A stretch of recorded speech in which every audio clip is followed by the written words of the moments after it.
Bonjour, bienvenue dans votre chaîne Univers Mathématique. Dans cette vidéo, on va voir comment étudier la parité d'un entier naturel. Donc, étudier la parité d'un entier naturel, c'est-à-dire est-ce que cet entier naturel est pair ou il est impair. C'est quoi, premièrement, un entier pair? Donc, un entier est dit pair s'il s'écrit sous la forme n est égal à 2 fois k. Bien sûr, un entier il est pair. S'il est divisible par 2, on va l'écrire sous la forme 2 fois k. Par exemple, si je prends 24, 24 elle est pair. Pourquoi? Parce qu'il s'écrit 2 fois 12. Bien. Et n est dit impair, c'est quoi? Si n il s'écrit 2 fois k plus 1.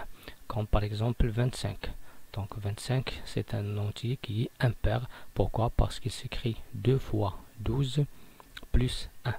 Donc, lorsque le reste dans cette division, c'est-à-dire pour vérifier est-ce qu'un entier est pair ou impair, on le divise par 2. Si le reste est 0, alors cet entier est pair. Si le reste est 1, alors cet entier est impair. Bien, commençons par cet entier naturel sous la forme 4n carré plus 15. Donc, pour vérifier que cet entier est pair, on va essayer de diviser cet entier par 2. Si je trouve 2k, alors si je trouve sous la forme 2 fois k, ici c'est un autre entier naturel. Bien, si je trouve la division, le reste de cette division est 0, alors elle est pair. Si le reste est 1, alors elle est impair. Mais comment diviser cet entier naturel par 2? On va essayer de factoriser. Je sais que 4n carré est égal à 2 fois 2n carré, mais 15, on ne peut pas l'écrire sous la forme 2 fois. Si je l'écris, je vais écrire 2 fois 7,5. Mais si je vais écrire 15 sous la forme 14 plus 1, avec 14, c'est 2 fois 7. Donc ici, si je factorise par 2, je vais trouver 2 facteurs de 2n carré plus 7. 2 fois 2n carré, c'est 4n carré. 2 fois 7, c'est 14. Ici, avec le 15, 15 moins 14, reste ici 1. Donc, si je trouve que 4n carré plus 15, il s'écrit 2 facteurs de 2n carré plus 7 plus 1. Et dans ce cas, bien sûr, ce 2n carré plus 7, je peux l'écrire sous la forme d'un autre entier naturel que je note k. Donc, il s'écrit 2 fois k plus 1. Et puisqu'il s'écrit 2 fois k plus 1, alors 4n carré plus 15 est un entier qui est impair. Bien. Passons au deuxième exemple. 8n carré moins 2n plus 3. De la même manière, je vais essayer de l'écrire sous la forme soit 2k ou bien 2k plus 1. Donc pour cela, je vais essayer avec le 8. Donc pour le 8n carré, c'est quoi? C'est 2 fois 4n carré. Pour le 2n, c'est 2 fois n. Et pour 3, je vais l'écrire 2 plus 1 et 2 plus 1. Bien sûr, le 2, c'est 2 fois 1 plus 1.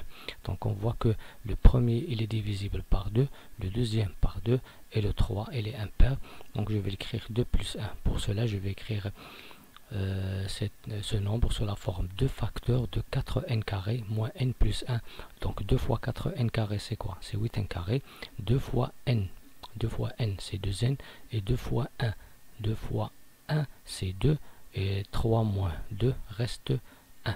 Par suite, je peux dire maintenant que ce nombre, il est écrit sous la forme 2 fois k plus 1. Avec ce k, c'est l'entier naturel 4n carré moins n plus 1. Donc, dans ce cas, 8n carré moins 2n plus 3, elle est impair. Pour le troisième exemple, 6n3 plus 2n carré plus 10. Donc, je vais essayer de factoriser cette expression par 2. Donc, bien sûr, je vais trouver 2 facteurs de 3n à la puissance 3 plus n carré plus 5. 2 fois 3n3, c'est 6n3. 2 fois n carré, c'est 2n carré. 2 fois 5 et 10. Alors, et ce nombre, ou bien cette expression, est s'écrit sous la forme 2 fois k avec l'entier k. C'est quoi? C'est cette somme-là qui est 3n3 plus n carré plus 5. Et puisque ce nombre s'écrit 2 fois k, alors ce nombre est un entier qui est pair. Alors, 6n3 plus 2n carré plus 10 est pair. Bien sûr, on peut trouver d'autres façons d'étudier la parité des entiers naturels. On va aller voir dans d'autres exercices. Merci.